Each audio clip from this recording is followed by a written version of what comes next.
First of all, I am not competent to comment on the Tamil Nadu politics. Whatever decision taken by our High Command, as far as Congress party is concerned, we have to respect that. Apart from that, I won't be able to comment on or the formation of the government. ಈಗ ಸರ್ಕಾರದಿಂದ ಮೇ 20ಕ್ಕೆ ಸರ್ಕಾರದ ಸಾಧನಾ ಸಮಾವೇಶ ತುಮಕೂರಲ್ಲಿ ಮಾಡ್ತಾ ಇದೆ sir. ಅದು ತಯಾರಿಗಳಿಗಿದೆ, ಎಲ್ಲಿವರೆಗೂ ಬಂದಿದೆ ಸರ್? ನಮಗೆ ಕಂದಾಯ ಇಲಾಖೆಯಿಂದ ಇಡೀ ರಾಜ್ಯದಲ್ಲಿ ಭೌತಿಕತೆ, ಹಕ್ಕುಪತ್ರ, ಆಮೇಲೆ ಈ ಕಂದಾಯ ಗ್ರಾಮಗಳು, ಇದನ್ನೆಲ್ಲ ನಾವು ತೀರ್ಮಾನಗಳು ಮಾಡಿ ಲಕ್ಷಾಂತರ ಜನರಿಗೆ ಹಕ್ಕುಪತ್ರವನ್ನು ಕೊಡ್ತಾ ಇದ್ದಾರೆ. ಇದು ಕಂದಾಯ ಇಲಾಖೆಯಲ್ಲಿ ಕರ್ನಾಟಕ ಸರ್ಕಾರದ ಅತಿ ದೊಡ್ಡ ಸಾಧನೆ ಅಂತ ಹೇಳ್ಬೋದು.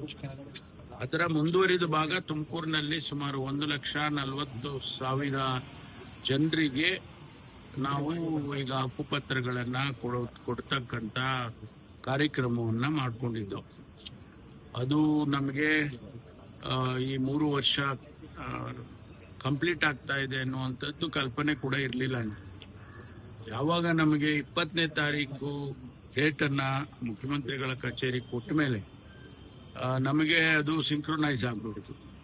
3 ವರ್ಷಕ್ಕೆ ಮೇ 20ಗೆ ಪ್ರಮಾಣ ವಚನ ಸ್ವೀಕಾರ ಮಾಡಿದ್ದು, ನಮ್ಮ ಸರ್ಕಾರ ಅಸ್ತಿತ್ವಕ್ಕೆ ಬಂದಿತ್ತು ಅನ್ನುವಾಗ ಇದನ್ನ ಒಂದು ರೀತಿಯಲ್ಲಿ 3 ವರ್ಷದ ಸಾಧನೆಯನ್ನೇ ಮಾಡ್ಬೋದಲ್ಲ ಅಂತ ಹೇಳಿ ನಾವು ಆ ರೀತಿ ಮಾಡ್ಕೊಂಡಿದ್ದೇವೆ. ಸಾಧನೆಗಿನ್ನ ಹೆಚ್ಚಾಗಿ ನಮ್ಮ ಕಂದಾಯ ಇಲಾಖೆ ಕಾರ್ಯಕ್ರಮ ಮುಖ್ಯವಾಗಿ ನಡೆಯುತ್ತೆ. ತಾವು ಕೂಡ ಪ್ರಣಾಳಿಕೆ ಸಮಿತಿ ಅಧ್ಯಕ್ಷರಾಗಿದ್ದೀರಿ. ಸರ್ಕಾರ ಒಂದು 3 ವರ್ಷ ಆಯ್ತಾ ಬಂತು. ಪ್ರಣಾಳಿಕೆಯಲ್ಲಿ ಎಷ್ಟು ಘೋಷಣೆ ಮಾಡಿದ್ರು ಅಷ್ಟು ಪ್ರಣಾಳಿಕೆ ಭರವಸೆಗಳು ಈಡೇರಿದೆಯಾ ಸರ್? ಇಲ್ಲ, ಈಗ ಮೋರ್ ದನ್ 50% ಆಗಿದೆ. ಇನ್ನು 2 ವರ್ಷದಲ್ಲಿ ಏನು ನಾವು ಮಾಡಬೇಕಾದದ್ದನ್ನೆಲ್ಲ ಮಾಡ್ತೇವೆ. ಹಾಗಾಗಿ ಈಗ ಅದಕ್ಕೂ ಕೂಡ ಒಂದು ರಿವ್ಯೂ ಮಾಡ್ತಕ್ಕಂಥದ್ದು ಅವಶ್ಯಕತೆ ಇದೆ. ಅದನ್ನ